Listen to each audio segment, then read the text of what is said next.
All right, so we're talking about helping them brand themselves with soft skills. So we're not just stopping at giving them the hard skills, how to do this, how to do that, how to make use of the computer system, how to make use of the smartphone, how to be able to design interfaces and things like that, be confident. We're giving them soft skills. So what are these major soft skills that, okay, you feel these people should get, and how are we implementing on that?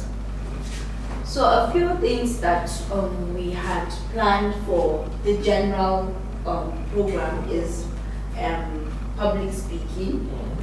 So for them, before you even teach them public speaking, you have to have a conversation of how can we even converse between the two of us, right? Because their their self-esteem has been shattered. So we need to boost that up. We need to show them ways to boost that up. We need to show them that I have the confidence to do this. So you have to show them, you have to act the part. When you have a business proposal, or you have a business deal, or you have a business meeting, from your looks, from how you dress, in as much as they don't have enough, but dress decently, talk properly, right? Communicate to the person as how you're supposed to, right? So those are things. And added to that, there's a very, very eco-friendly environment that we're going to have those across the year, which is the Cannes City. Wow. The Cannes, we were at the Cannes after we visited, I think Uchigoro.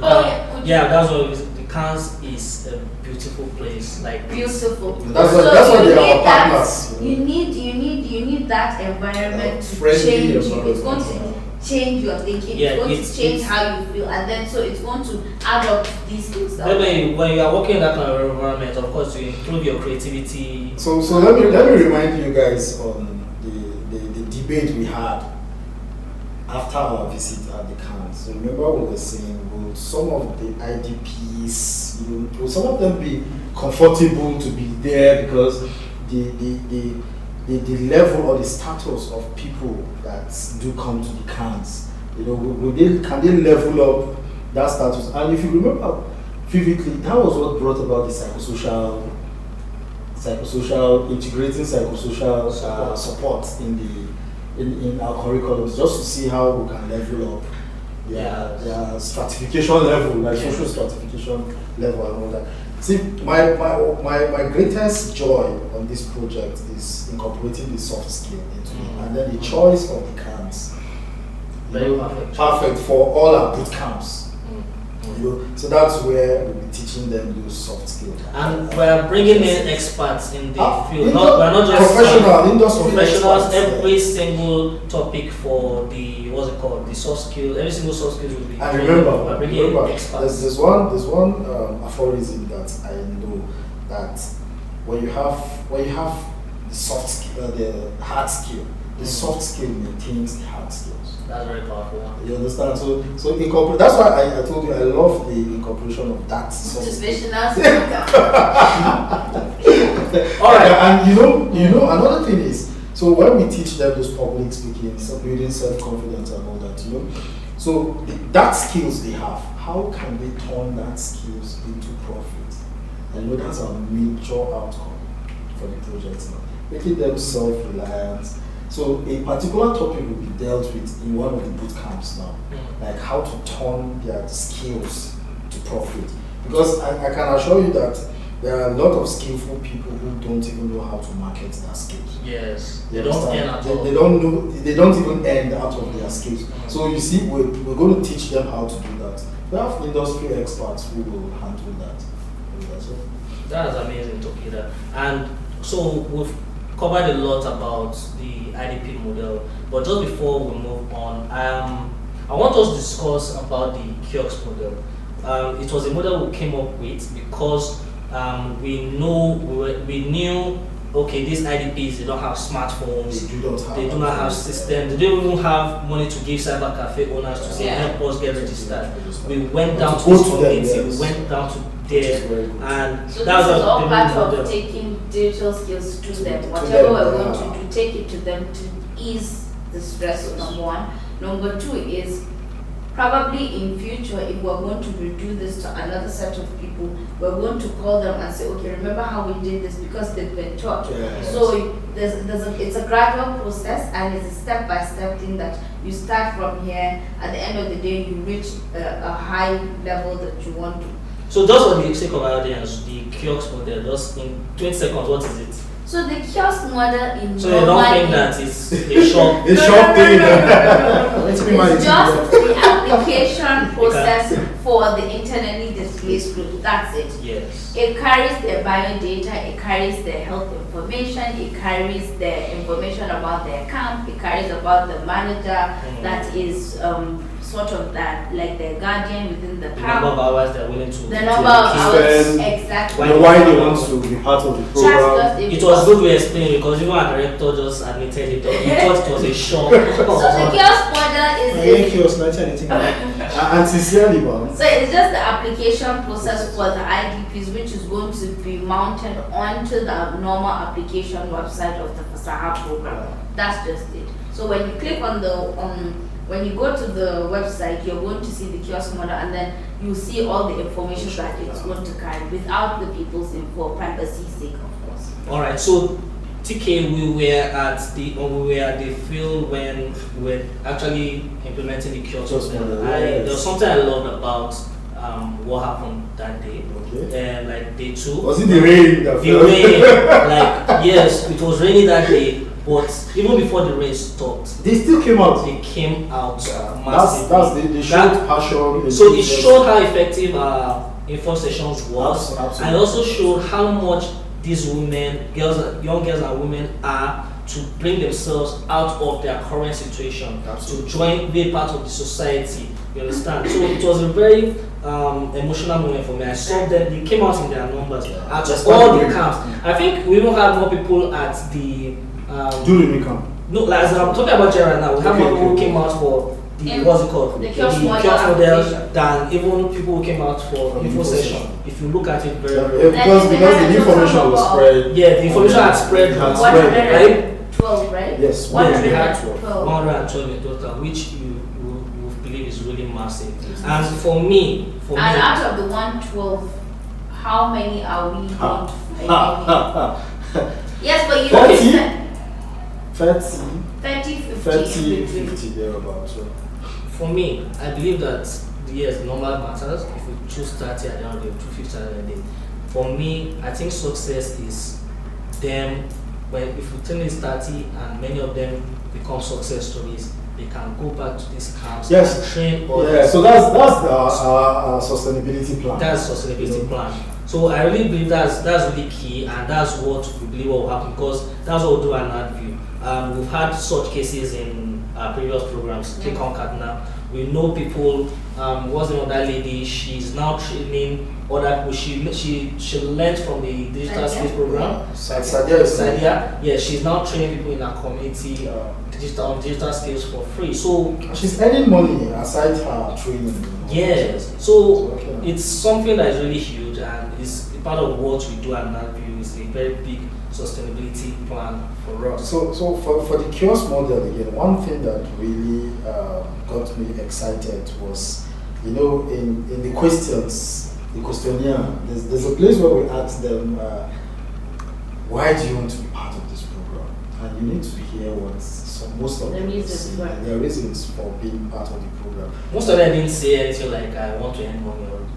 No, most of them were like, okay, so like a good number of them, like, let me use, they're 112, right? Yes. So, like, 60% of them wants to promote their businesses because they feel, as women, women are always entrepreneurs, and they feel they will start one or two businesses, like small business. Like, I knew of a particular woman who was selling granules and bean seeds. I love granules so much. So we had to go buy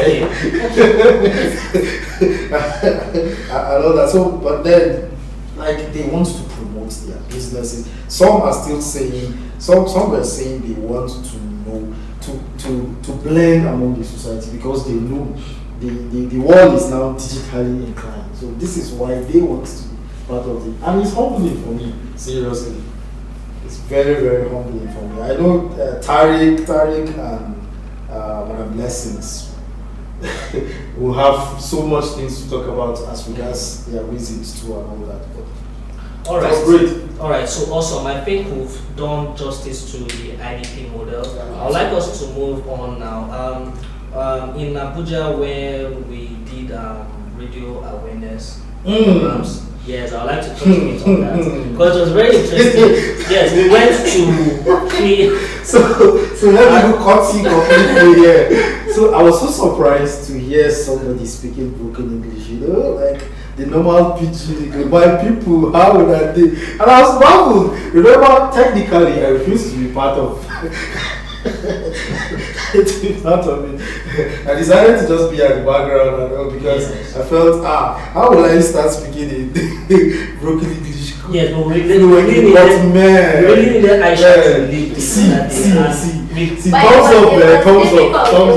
No, but you were awesome. You were awesome, really. You passed the message in the language to understand. Yes, you spoke very, very well.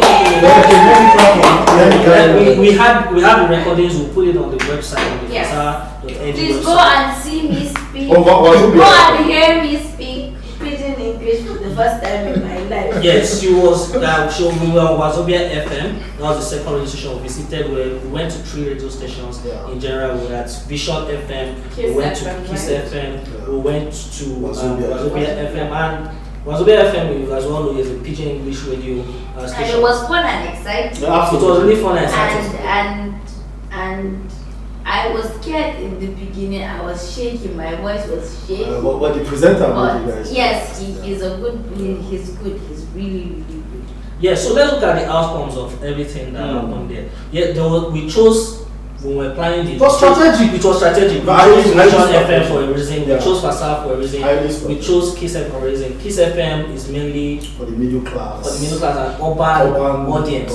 Wazobia strictly the lower class audience, mainly women, mainly people who are in suburban areas. And we got a lot. We got a lot of calls. In fact, that's during while we're in the studio calls. I was saying, why do I have to give them my phone number? Because while the program was going on, calls were already entering and all that, which the impact was highly felt.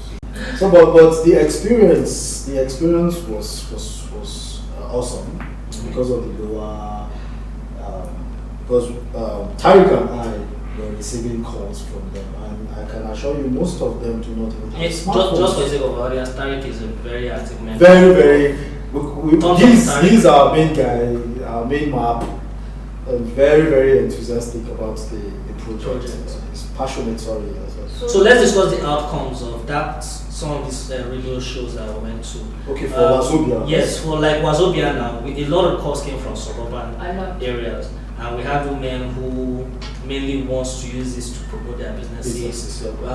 They mainly, most of them don't have smartphones. They do not have. And then the area that they were calling from and the area they were coming in, are planning to come in from are two extreme ends. So I think one of the solutions to do them is to probably go to a cyber cafe and then let them fill out their application forms. Which they did. So far we're seeing a lot of similarities within the cafes that they went within the common areas. We're currently on our selection process, right? Yes. Yes, we have a number of 3,045, yeah. So eventually we have to stream down by checking the essays, by checking the videos of what they want to attend. As a point-based system. Probably 100, right? 150 at the end of the day. We're training a total of 150 with the IDPs inclusive. That's that. I think at the end of the day, it comes down to look. That basic saying that we keep saying, educate the girl child, is very, very necessary. We have to do that. Since before we were born, I think we've been hearing that, and it's sad that we're now telling people to educate them, because yes, digital skills is one priority that we all need now. Digital knowledge is one priority that we all have to It's learn. the now, it's the future. Exactly. So you having the basic education is not just enough for now. You have to keep improving yourself. You have to keep improving yourself. So we are all excited about this program. We'll keep giving you more information, more details, more craziness that we've done with our team. More experiences. Exactly. Positive and bad ones and hungry ones and rainy that's like she will always say, let me apologize in advance. Yes. Apologizing in advance. So back to the Wazobia thing. I noticed we made a particular impact even before the program. Like most of the ladies who called from those suburbs, low class environments and all that, most of them do not even have an email. Yes. As low as an email addresses, and they have to go create an email. emails. So it's impact step one. Yeah. Alright, so that brings us to the end of the podcast series for today. I'm sure you've been well educated on what Fasaha 4.0 is all about. Fasaha 4.0 is all about connecting girls and young women to the knowledge economy. And of course, those who have been, so many people have brought up questions about why is it just girls, and we're only focusing on girls and women. Right, TK, I'm sure you've seen gotten a lot of calls about that. In fact, during the kiosk model, some male gender came to be registered, and we were like, no, this program is for women. And remember, it was even in Karamajiji. Yes. Karamajiji, the guy was highly disappointed.